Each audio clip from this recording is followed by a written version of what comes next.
Good afternoon and welcome to St Martin in the Fields and welcome to this week's Great Sacred Music. The season of Lent began yesterday on Ash Wednesday, marking the start of a 6.5-week journey to Easter. The 40-day period for fasting and abstinence is an imitation of Jesus Christ's fasting in the wilderness before he began his public ministry. The period also echoes Israel's 40 years in the wilderness before entering the Promised Land. During Lent, many Christians choose to give up certain foods or habits as a form of self-discipline, although some also add positive practices like prayer or charitable work. It's considered a time to deepen one's spiritual life and prepare for the celebration of Easter. Lent traditionally has a halfway point on the fourth Sunday, marked in the UK as Mothering Sunday, as the mood moves from personal reflection to a focus on Jesus' path to the cross. So it's our tradition to begin by singing a hymn together at GSM. You'll find it on the inside of your sheets, 40 Days and 40 Nights. This hymn reflects the period of Jesus' fasting and temptation in the wilderness, as described in the Bible in the Gospels of Matthew, Mark, and Luke. It emphasizes Jesus' self-discipline, endurance, and faithfulness during these 40 days.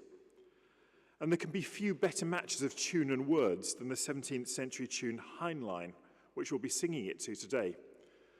The minor chords vividly point to Christ's struggle with Satan. So we'll remain seated as the voices stand and lead 40 Days and 40 Nights.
Thomas Luis de Victoria was a Spanish composer and contemporary of Palestrina and was among the principal composers of the late Renaissance.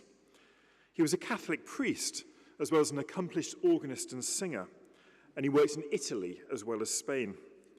His Officium de Functorum is considered one of the greatest sacred choral music compositions of the Renaissance and takes several elements of the Requiem Mass.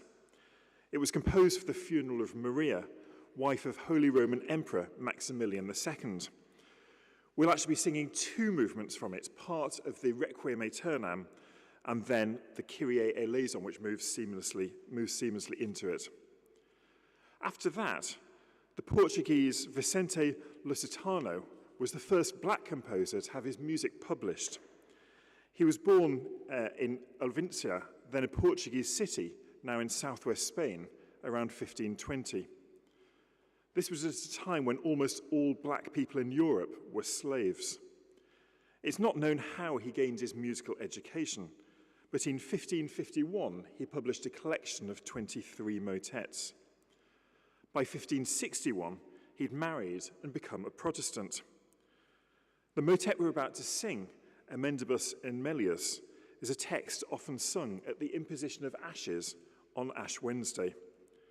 It goes, "Let us amend for the better in those things in which we have sinned through ignorance, lest suddenly overtaken by the day of death, we seek space for repentance and be not able to find it." So, Kyrie eleison, followed by Emendimus in Melius.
Samuel Sebastian Wesley was an English organist, composer and hymn writer, best known for his contributions to church music and for being part of the prominent Wesley family, which included his famous uncle Charles Wesley and his grandfather John Wesley, the founders of the Methodist movement.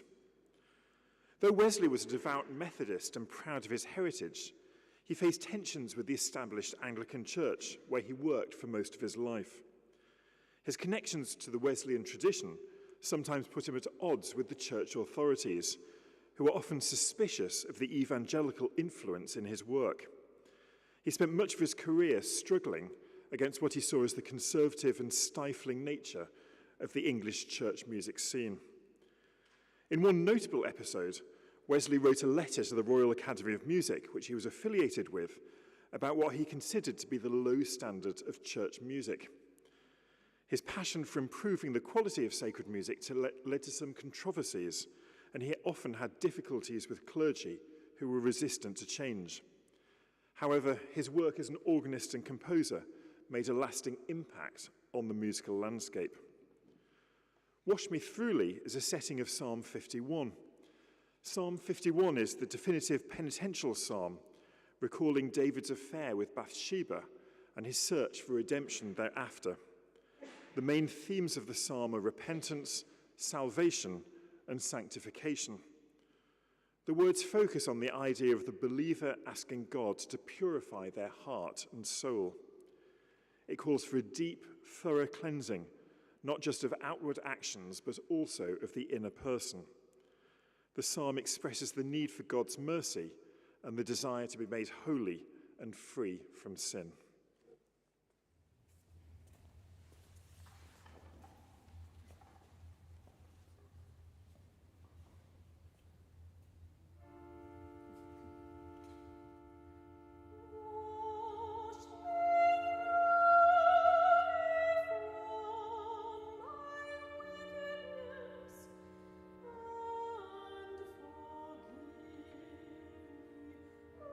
Forgive me all my sins.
Alan Homerding is an American writer and composer who was born in 1956.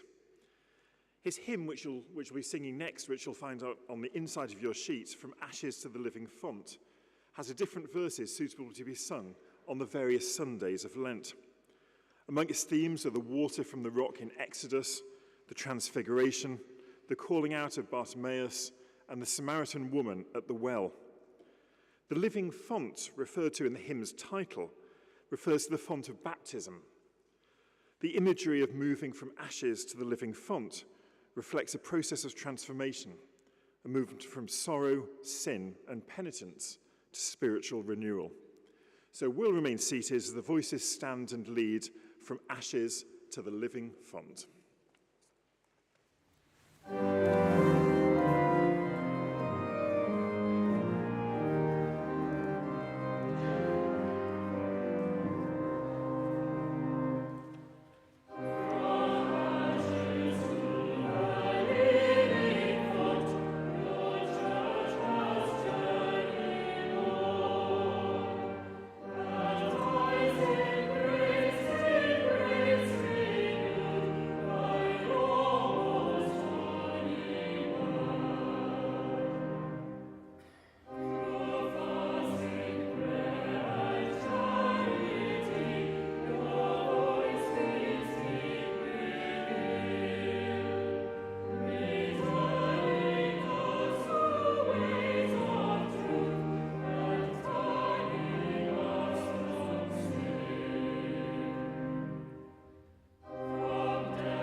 Thank you very much for joining us at Great Sacred Music today. On your way out, there's an opportunity to donate to a retiring collection, either cash in the bucket at the back, or there's other ways of giving, from QR codes to text message giving. Please do give generously. It really helps support the music programme here at St Martin's.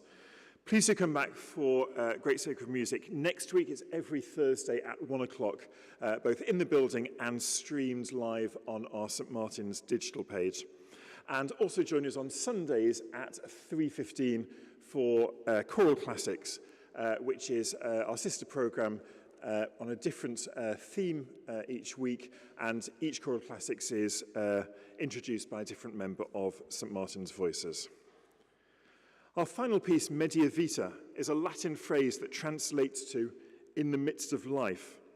In English, the full title of the choral piece can be translated as "In the midst of life, we are in death." The full text is attributed to Notker, a Benedictine monk of St Gall who died in 912 AD. The piece was commissioned in 2015 to commemorate the 500th anniversary of the birth of composer John Shepherd. Carenza Briggs's composition reflects on themes of mortality and hope for redemption, incorporating rich harmonies and reflective sonorities. Briggs's work often blends influences from various musical traditions, including the Anglican choral tradition, Gregorian chant, and early music, but also incorporates more modern harmonies and jazz elements. And so the final piece at today's Great Sacred Music, Media Vita by Carenza Briggs. Thanks for joining us.